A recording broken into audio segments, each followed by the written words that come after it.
Welcome to RND Way Vlog. Huwag kalimutang mag-like, subscribe, and click the notification bell.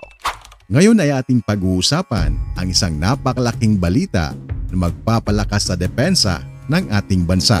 Ang bagong donasyon mula sa Amerika para sa pambili ng armas at warships para sa Philippine Navy.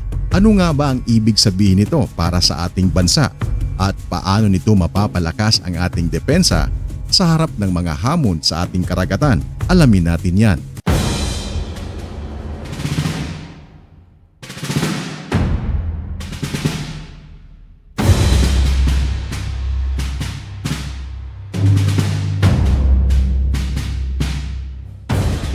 Mga kaibigan, isang mainit na balita ang gumulantang sa ating lahat. Kamakailan lamang ay inahayag ng Estados Unidos ang kanilang plano na magbigay ng pondo sa Pilipinas para sa pambili ng mga modernong armas at warships na magpapalakas sa ating hukbong dagat.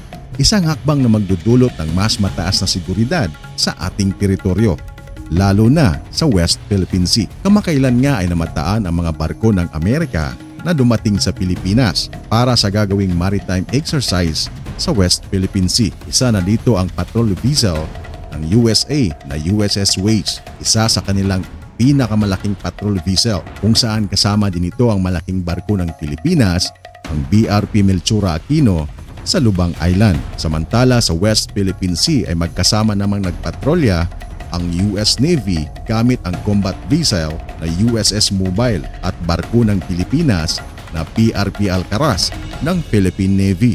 Ayon sa ulat, walang namataang barko ng China na lumapit sa kanila habang ginagawa ang maritime exercise.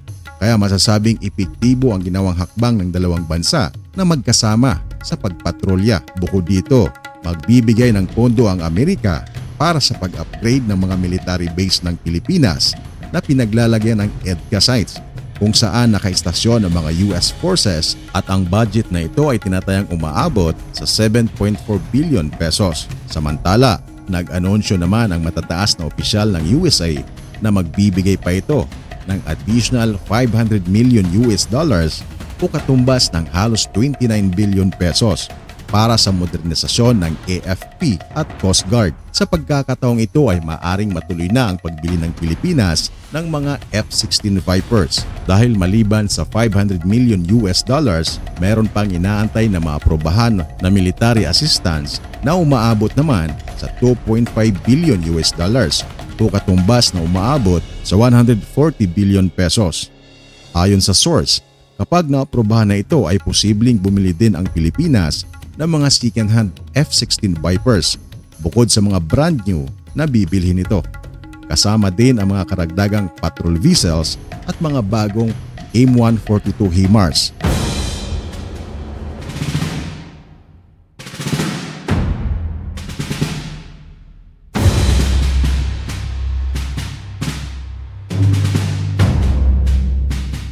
Ano nga ba ang ibig sabihin ng donasyong ito mula sa Amerika?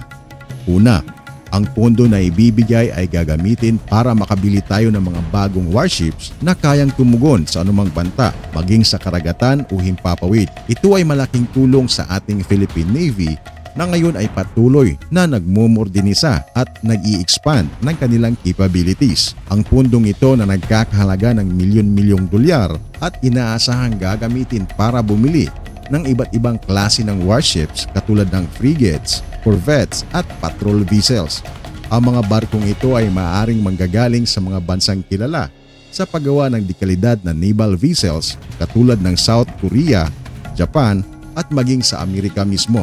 Bukod sa mga warships, ang pondo ay maaaring gamitin sa pagbili ng makabagong armas at teknolohiya na magpapatibay sa ating depensa sa karagatan.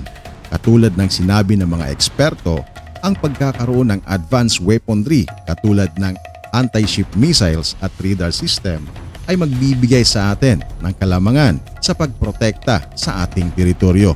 Ngunit mga kaibigan, hindi lamang ito tungkol sa pagbili ng kagamitan. Ang donasyong ito mula sa Amerika ay patunay na malakas pa rin ang alyansa ng ating dalawang bansa.